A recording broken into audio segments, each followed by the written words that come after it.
Hi girls, this is a really quick revision on bones, muscles and joints. You would have done this in Year 8 or Year 9 HPE, so I'm not going to spend too much time today and in class doing this. It's up to you to basically relearn the bones, muscles and joints.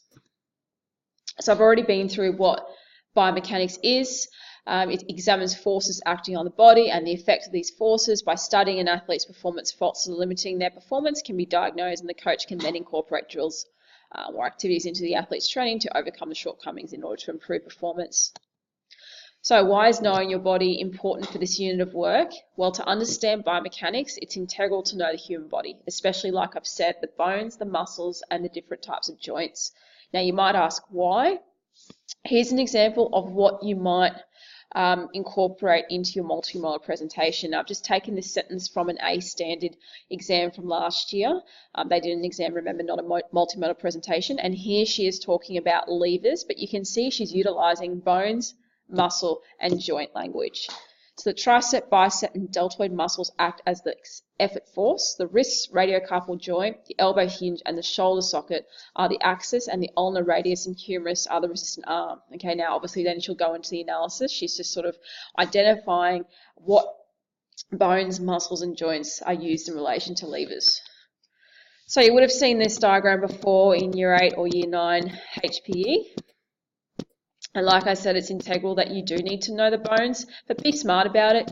You obviously don't need to know the cranium, okay? And think about what are the most important bones that are used in the badminton smash, and we're obviously going to be looking at the arm, okay? So the radius, the ulnar, maybe the shoulder area as well. Now, obviously, still legs important, especially when you're doing a jump smash. So you do need to be familiar with the bones, but like I said, in particular the arm, especially when you're talking about levers.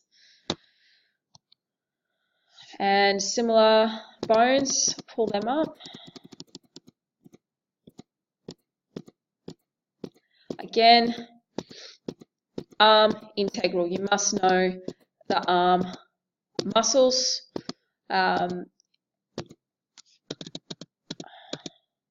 And also legs, okay, obviously glutes important when you're jumping, when performing the badminton smash. Like I said, I'm not going to spend any time in class doing this. It's up to you to relearn the important muscles and bones that apply to the badminton smash. Joints, again, you would have done this previously.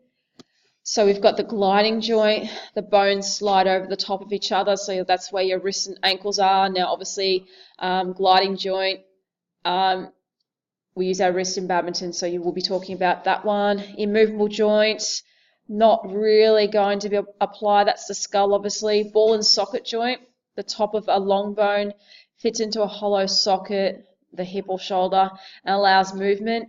Obviously when we're coming up for a smash, that's obviously going to apply. We use our shoulder. Over the page, head around. So the pivot joint, one bone sits on top of another and pivots around. So that's e.g. the neck.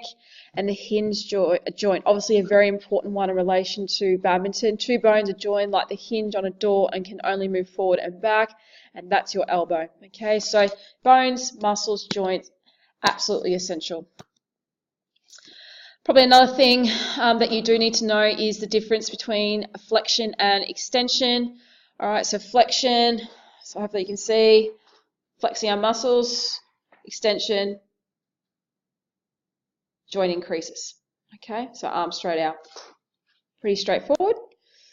Abduction and adduction, I remember from junior HPE, these are the two ones that girls struggled with in relation, I think you did an exam a few years ago. So abduction, when movement is away from the midline. Okay, so I'll stand up and demonstrate that. So away. Adduction, when movement is towards, so back towards me. Dorsiflexion, not really, and plantar flexion, I would say they're not really ones that you need to know, but I just put them on there for your general knowledge. I did go through this in the first lecture, but I just wanted to go through it again. So have a think about which patterns of movement apply to the overhead smash. Like I said, running and stopping, jumping, paramount, landing, etc. And have a think about why is jumping so important when performing the overhead smash. Think biomechanically. Why do we need to jump in badminton? And we'll go through that in class on Friday. Thank you, girls.